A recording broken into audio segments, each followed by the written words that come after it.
Audition में जब तुम रिजेक्ट होते हो, वर दे रिजेक्टिंग इन अ काइंड वे या फिर वो हार्श होता था? ओ नहीं, वो तो बिल्कुल ही बहुत ही हार्श होते थे। वो रिजेक्शन में तो ऐसा सीधा सीधा मतलब it's like you don't exist वाला होता था। तो वो रिजेक्शन जब होते थे तो तब ऑफ कोर्स मतलब बहुत ही ऐसा लगता था कि आपकी कोई वैल्यू है नहीं। जब एक ऑडिशन के लिए लोगों को बुलाया जाता है, एक लाइन लगती है, उस ऑडिशन में कई बार ना विदाउट ऑडिशन लिए भी वो अनफिट वो आउट वो वहां से हटा देते हैं। तो वो बहुत होता था, वो मेरे साथ बहुत दिमाग में मेरे को आता था कि unfit for this, unfit for this, unfit for this. वो वर्ड से मुझे एकदम ही नफरत सी हो गई थी। एंड वो हर बार ही मैक्सिमम टाइम होता था। And it went on for a while until one day when I stumbled upon this audition of a film जिसमें मैंने अपनी फोटोज भेजी, कुछ क्रॉप करके, कुछ आई थिंक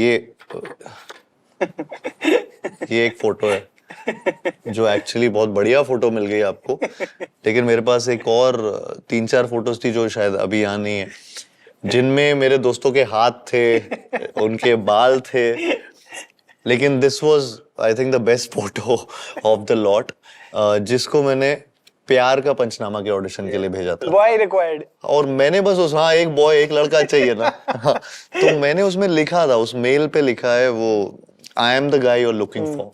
और मैंने बहुत ही बचकानी तरीके से ये बस भेज दिया था। And they called me for the audition. They actually replied on the mail and they asked me to come for the audition.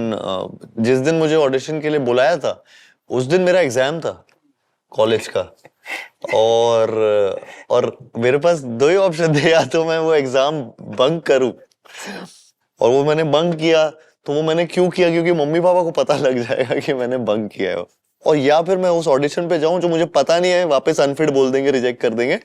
So of course I chose to हाँ कि बंक माय एग्जाम, और 80 लग गई मुझे वहाँ। आई think एक तो phenomenal journey, इतनी it is very inspirational to see someone who did not give up, जो आसान नहीं होता।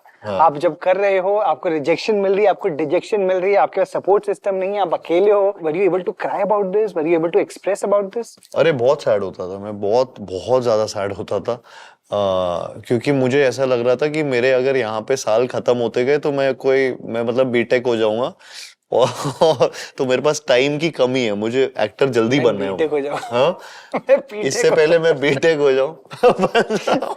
बीमारी तो नहीं है यार बीटेक, ऐसा तो मत बोलो।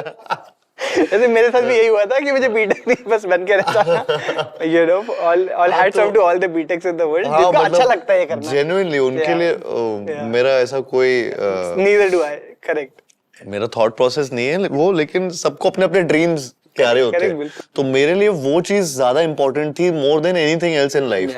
मैं शेयरिंग पे जाता था कई बार, वो गाड़ी शेयर होती थी हाईवे पे, वो 5 रुपए 4 रुपए में वो शेयरिंग होती है, और वहां पे मेरे को बहुत रोना आता था तब जब वो क्योंकि मुश्किल से जब आपको ऑडिशन पता लगता है और फिर उसके बाद आपका कुछ भी नहीं होता है, फिर आपको वापस वहां पे जब वापस के रास्ते में ना, that was the time I used to feel really sad, and I used to feel कि ये मैं किसी को बता भी नहीं सकता, ये मुझे पता भी नहीं है कि कोई समझेगा भी नहीं, कि मतलब लगेगा अब एक्टर बनना है क्या, पागल हो गया है। I mean, it has taken you time to get there, but जब तक वो नहीं हो रहा, how do you motivate yourself यार? मैं मैनिफेस्टेशन पे बहुत बिलीव करता था तब भी और अब भी। Oh wow, okay. और मेरे दिमाग में ये पूरी तरह से प्लान था कि अगर मतलब किसी भी तरह मुझे एक्टर तो बनना ही था, और वो मुझे दिखता भी था, मेरे दिमाग में दिखता था कि मैं एक्टर, मुझे पता है कि मैं बन जाऊंगा।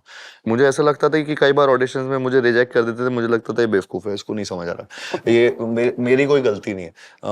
लेकिन वो कई बार वो बहुत थिन लाइन होती है कि हाँ वो ओवर कॉन्फिडेंस, और कि आपको इतने सारे रिजेक्शन मिल चुके तो कोई तो गलती आप में शायद होगी।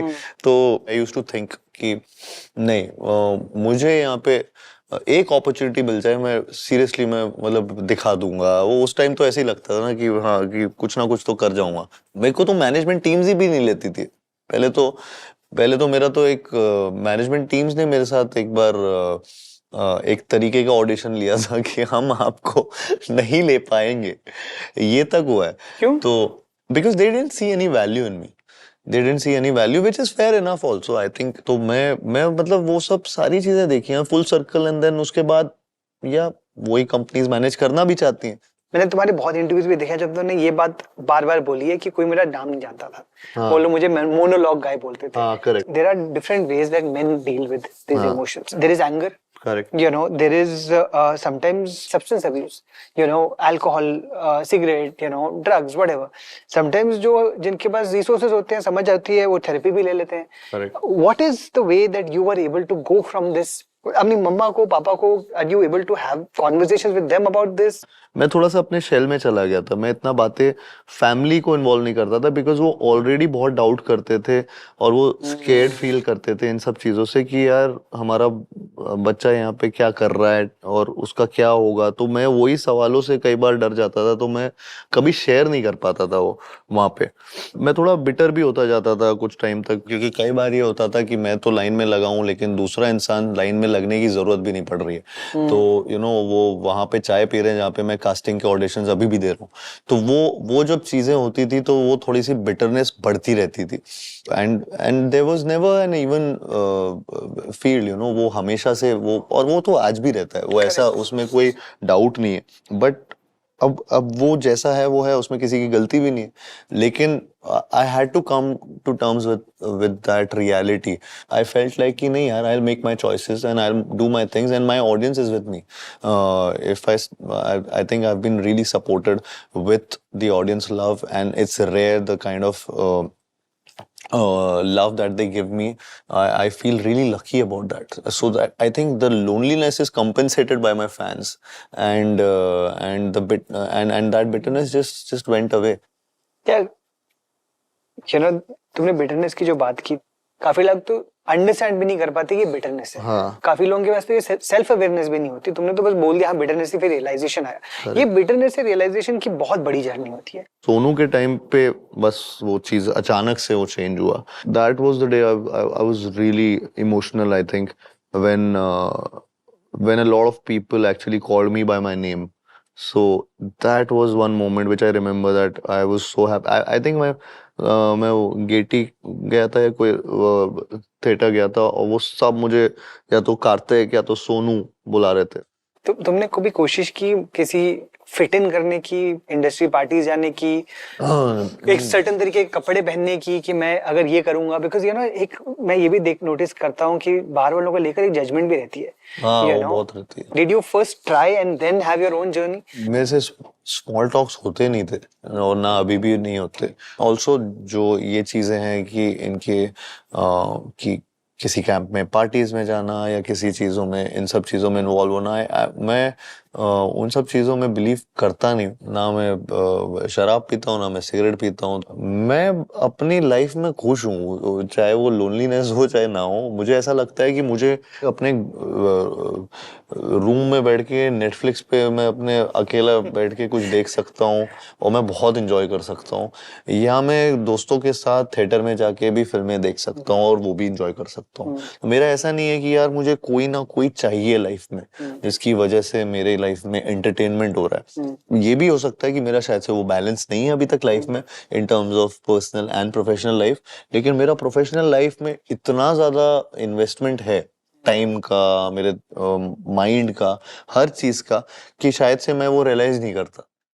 Thanks for watching. If you enjoyed the video, don't forget to like, subscribe and share.